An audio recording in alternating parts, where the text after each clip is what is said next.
ए के मिश्रा जी, जो बात राहुल गांधी जी ने कही थी कि हम देश में जो संपत्ति है, जो एसेट है और जो फाइनेंशियल वो है उसका उन्होंने शब्द इस्तेमाल किया था, एक्सरे कराएंगे। ये एक्सरे कैसे होता है? नहीं, हड्डी वाला तो पता है, इसका हमको इतनी जानकारी नहीं, कैसे होगा? मैं बताता हूँ जी। इसका एक्सरे बहुत आसान होता है और इसका एक लाइव एग्जाम्पल है एक्सरे कैसे हुआ। कर्नाटक में जैसे ही इनकी सरकार बनी, मंदिरों पे, मठों पे टैक्स का नया स्लैब लग गया। ठीक है, इसी तरीके से कि मान लीजिए कोई बाहर जा रहा है धर्म यात्रा के लिए विदेश में, तो वो आपके ऊपर एक सेस लग जाएगा जी कि 1%, आधे % आपको सेस देना है, क्योंकि कुछ लोग हैं वो बाहर जाएंगे, अपने धर्म यात्रा पे जाएंगे, तो वो बर्डन आप बियर करेंगे। तो एक्सरे ऐसे ही लगेगा, सारा रिटर्न भरा जाएगा। अब चूंकि इलेक्ट्रॉनिक का जमाना है, आपने कितनी कमाई की, कैसे, देखिए एक चीज बता दें, आप कितना तिजोरी में ताला बंद करके रखिए, चोर जो है कहीं न कहीं से पता लगा लेता है ना कि भाई किस घर में ज्वेलरी रखी है, कब पैसा रखा है, और उसी में वो सेध करता है। पुराने जमाने में जब सेध लगती थी तो एग्जैक्ट उसी कमरे में लगती थी जिसमें ज्वेलरी रखी रहती थी। अब देखिए एक्सरे गजब के एक्सरे हैं, तो इनके पास एक्सरे की कमी नहीं है। और अगर आप डिटेल जाएंगे तो मैं बताऊंगा। ये देखिए, राहुल गांधी अगर ये बोलते कि भाई जो लोग कमजोर हैं आर्थिक रूप से किसी भी जाति के, हम ऐसी योजनाएं लाएंगे, प्रोडक्टिविटी बढ़ाएंगे कि उनकी इनकम बढ़ेगी, अपने पैरों पे खड़े होंगे और वो भी अच्छे धनी बनेंगे, तब तो मैं मानता कि ये कंस्ट्रक्टिव पॉलिटिक्स है। आप क्यों ताक झांक करेंगे जी? आप क्यों एक्सरे करेंगे? अब प्राइवेसी की बात नहीं है यहाँ पे।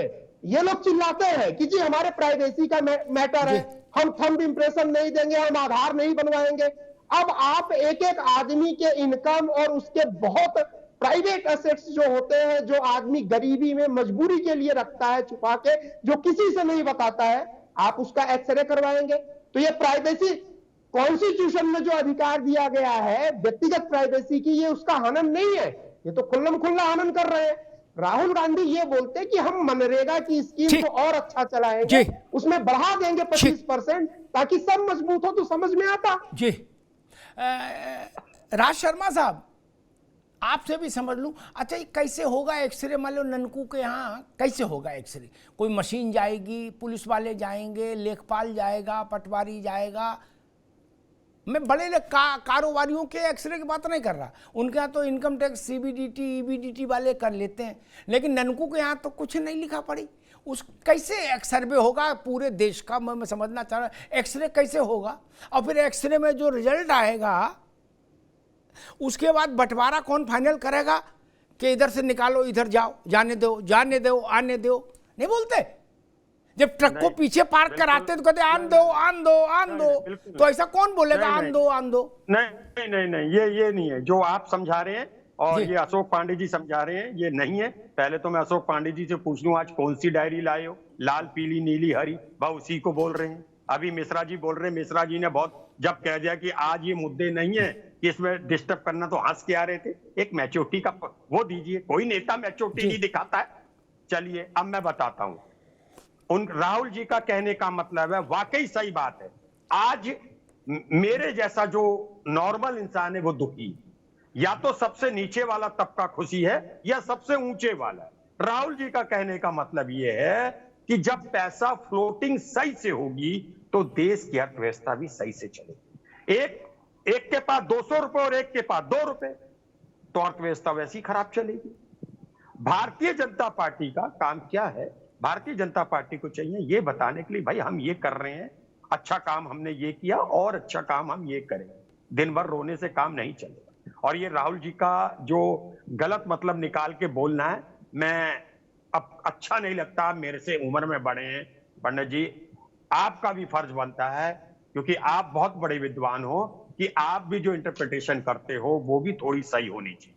ये नहीं है कि नहीं राज भाई, एक मिनट राज भाई, एक मिनट छोड़ो राहुल गांधी। आपने जो कहा उसी पे एक सवाल पूछ लो। अभी रुक जाओ भाई मिश्रा जी, नहीं आप उस राहुल गांधी छोड़ो, आप इसने जो कहा उसी सवाल पूछ लो। एक के पास 200 करोड़, एक के पास 2000, ये नहीं चलेगा। राहुल गांधी चाहते, ये आपका इंटरप्रिटेशन है। क्या करोगे? मैं 200 बोलूंगा करोड़? जवाब अरे रुक जाओ भाई, दो ही स्थितियां हैं। 200 करोड़ वाले के कान के नीचे चटाक कंटाप मारो और उससे कहो तू भी 2000 पे आ जा, जल्दी आ, बाकी हमको ला। एक रास्ता। ये दूसरा आपका रास्ता, अरे रुक जाओ भाई, इतना अधीर क्यों? ये दूसरा रास्ता, 2000 वाले को हम 200 करोड़ वाला बना देंगे, तो रोड मैप बताओ। तीसरा तो कोई रास्ता नहीं। राहुल गांधी कहें और चाहे प्रियंका गांधी कहें, रोड मैप दो ना। 2000 रुपये वाला 200 करोड़ वाला कैसे बनेगा? आप सुन भी तो लिया करिए ना। मैंने तो आपने जो कहा उसी पर प्रश्न पूछा मित्र। देखिए एक मिनट, मैं बोल रहा हूं, ये कंटाप मारने का नहीं चल रहा है। कंटाप घर में नौकर को नहीं मार सकते आप, कैसी बात कह रहे हैं आप? बात यहां ये नहीं है कि किसी के छीनने हैं पैसे। बात यह कि एक छोटा सा उदाहरण देता हूं। पहले जिले में ठेकेदारी होती थी, अगर बिजली का मीटर भी लगना है तो जिले का ठेकेदार लगाता था। अब इन्होंने सेंट्रलाइज कर दिया कि आपका 200 करोड़ का टर्नओवर होगा, आपको ठेका देंगे। इस ठेकेदारी की प्रथा से आप डिस्क्रिमिनेशन हो रहा है, इसी वजह से हो रहा है। ये यहां छीनने का मसला नहीं हो रहा है कि आपने इंटरप्रिटेशन कर दिया कि ऐसा है। ये किसी ननकू को कंटाप नहीं मारा जा रहा है, न किसी सुलेमान का। ठीक है राज भाई, रुकना होगा। राज भाई रुकना, मैं जोशी जी के पास चलूं, वो भी प्रोफेसर है, विद्वान व्यक्ति हैं। जोशी जी, बड़ा कंफ्यूजन है। कहा रोज नई संख्या राहुल गांधी मल्लिकार्जुन खड़गे साहब बता देते हैं। कहीं कहते 200 लोगों के हाथ में 80% है, कहीं कहते 300 लोगों के पास में 90% है, कहीं कहते 100 लोगों के हाथ में 80% है संपत्ति। अब वो खटाखट मोड में है राहुल जी, ये भी वो कही रहे, खटाखट करूंगा, एक बटन से गरीबी दूर। अब ऐसा तो सुलेमान और लुकमान के पास भी नहीं था फार्मूला, लेकिन राहुल जी लाए हैं। तो फिर ये सवाल तो उठेगा, 100 लोग, 200 लोग, 300 लोग, 500 लोग, जो भी राहुल गांधी ने गिने देश में कि उनके पास 70-80% संपत्ति है, उनके बराबर पूरे देश को खटाखट मोड से कौन ले जा सकता है? क्या फर्रुखाबाद, एक से रुक जाओ, क्या फर्रुखाबाद में हम गुड्डू समोसे वाले को 1 लाख करोड़ का आदमी बना देंगे, या 1 लाख करोड़ के आदमी को गुड्डू समोसे वाले में तब्दील कर देंगे? क्या कहना चाह रहे हैं? ऐसा तो कोई कानून नहीं हो सकता कि जिन्होंने ज्यादा सफलता प्राप्त की उनसे कहा जाएगा कि नहीं आप अपना ट्रिमिंग कराओ, हैसियत छोटी करो।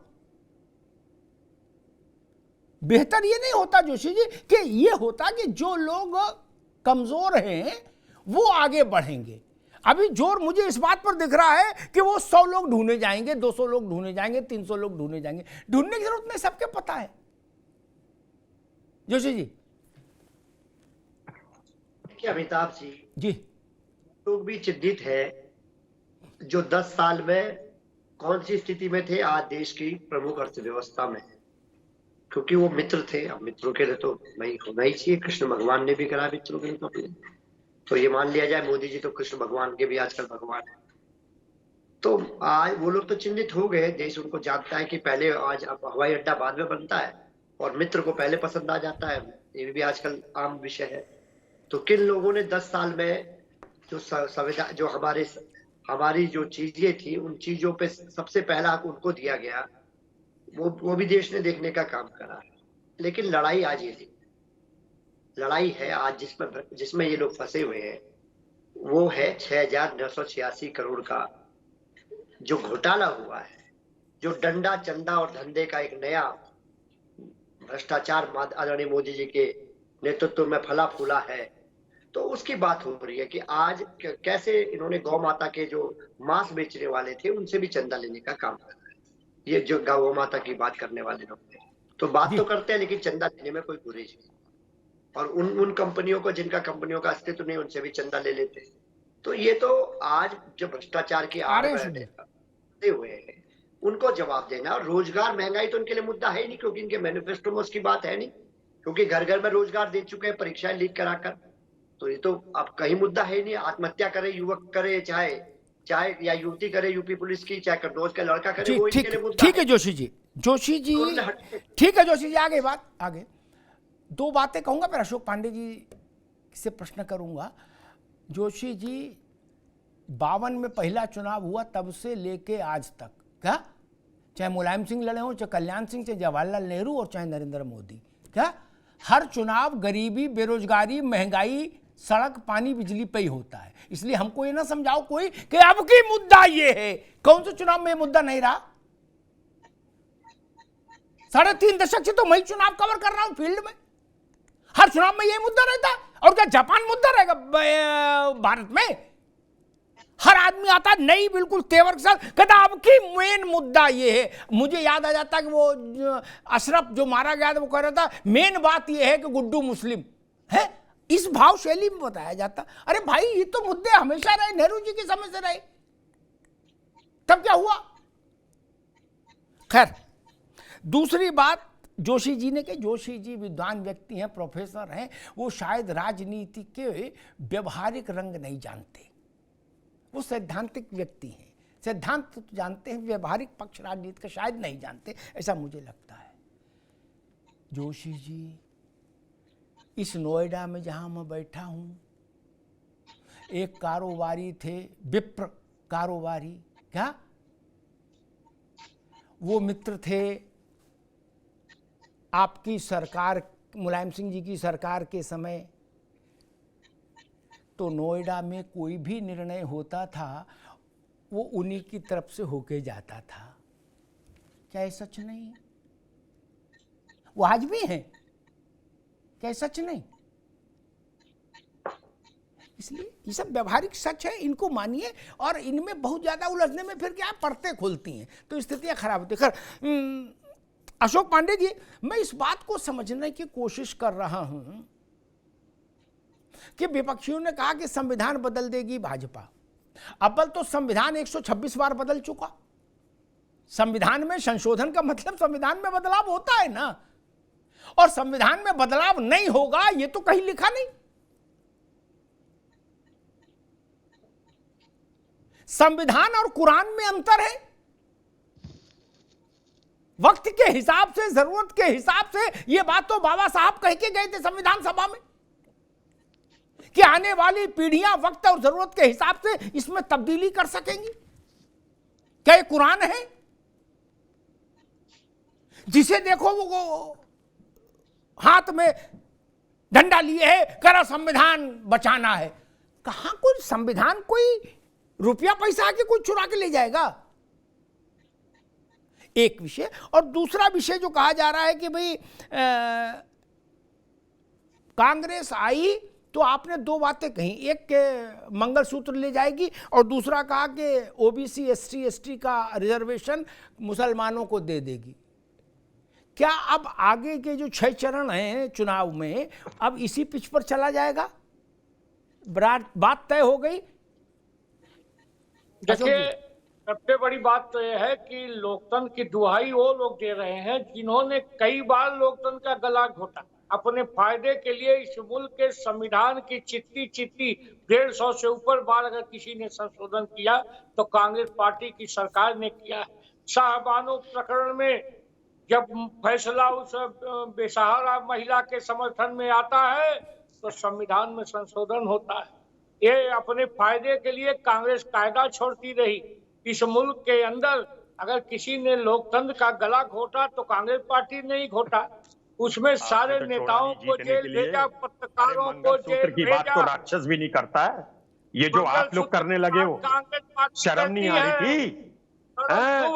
आदमी की आंखें बंद हो जाती है मंगलसूत्र लूटने में।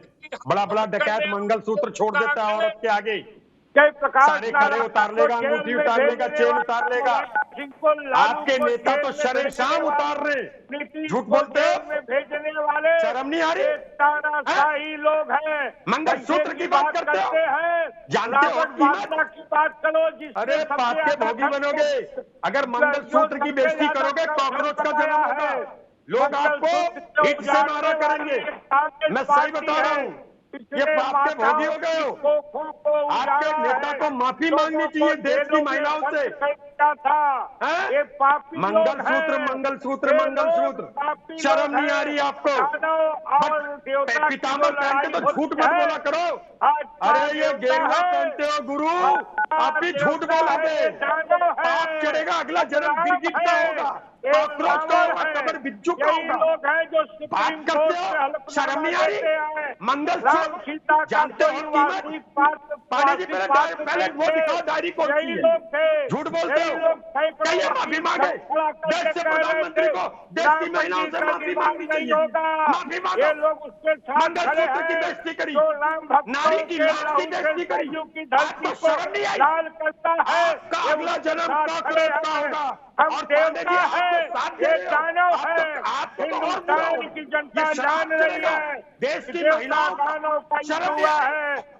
और इस बार इन्हें कायदे का विपक्ष नहीं रहने देगी मुल्क की जनता। ये कायदे के विपक्ष नहीं रह जाएंगे। इस चुनाव में देखते रहिए, ये मोदी जी को गाली देने का काम करते हैं। भारत के यशस्वी प्रधानमंत्री को संवैधानिक पद वाले लोगों को कन्हैया कुमार से गाली दिलवाते हैं, ये जो सीने से गाली ठीक, दिलवाने दोनों का दोनों काम मित्रों को करते रोकूंगा, हैं। अशोक भाई को भी इन लोगों और का राज भाई को भी, साथ दोनों मित्रों को रोकूंगा, देगी। भाजपा कांग्रेस दोनों को रोकूंगा, दोनों को रोकूंगा।